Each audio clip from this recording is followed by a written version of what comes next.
السلام علیکم۔ زبان سے نہیں کہا جاتا تو آنکھ سے نکلا آنسو وضاحت کرتا ہے۔ جب چھوڑا جاتا ہے اللہ پر سب، وہ دل کو مایوس نہیں کرتا۔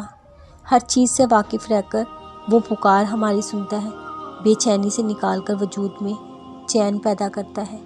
وہ عرش کا مالک اپنے بندوں کے حال سے خوب واقف ہوتا ہے۔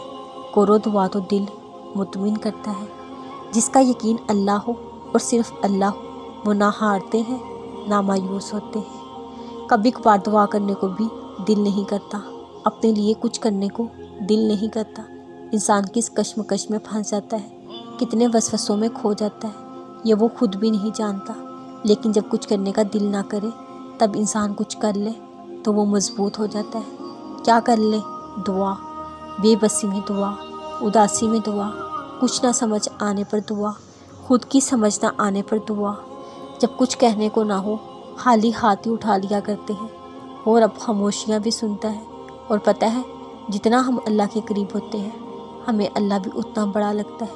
بے شک وہ بہت بڑا ہے، ہر چیز پر قادر ہے۔ انسان کے پاس اللہ کا سہارا نہ ہوتا، انسان ٹوٹ جاتا ہے، بکھر جاتا ہے۔ لیکن اس نے ہر لمحہ انسان کو یاد دلایا، احساس دلایا کہ میں ساتھ ہوں۔ جب مشکل آئے، صبر اور نماز سے مدد چاہو۔ انسان کے لیے احساس کتنا مکمل ہے کہ اللہ اس کے ساتھ ہے۔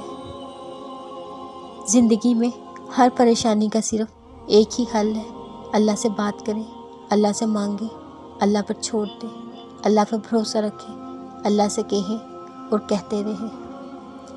کچھ چاہتے انسان کو اکثر کھوکھلا کر دیتی ہے۔ ویسے بھی اتنا احساس ہونا ٹھیک نہیں ہوتا، کیونکہ احساس لوگوں کو وہ بات بھی رلا دیتی ہے جو دوسروں کی نظر میں کوئی معنی نہیں رکھتی۔ تو بہتر تو یہی ہوتا ہے ہم خود کو مضبوط کرنا سیکھیں، دوسروں پر ڈیپینڈنٹ ہونا نہیں۔ وقت گزر جاتا ہے، گزرنے کی چیز نے گزر ہی جانا ہے، لیکن اپنی سوچوں کو خود پر حاوی مت ہونے دیا کرو۔ جو یہاں تک لایا ہے، اس نے آگے بھی کچھ سوچا ہوگا۔ ہمارے اندر کی بے بسی جاننے والا صرف اللہ ہے، اس سے نکالنے والا بھی صرف اللہ ہے۔ اللہ کو پکارنے پر اللہ اپنے بندے کا ساتھ کبھی نہیں چھوڑتا۔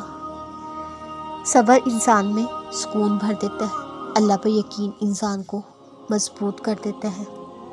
زندگی کے لیے یہ کافی نہیں ہوتا کہ اسے گزارنا ہے، اسے جینا بھی ہوتا ہے۔ کبھی کبھی ہر لمحہ دل کو الجھاتا ہے، سوچے پیدا کرتا ہے۔ کیا کبھی سوچا یہ نا امیدی اور مایوسی شیطان کی طرف سے ہوتی ہے؟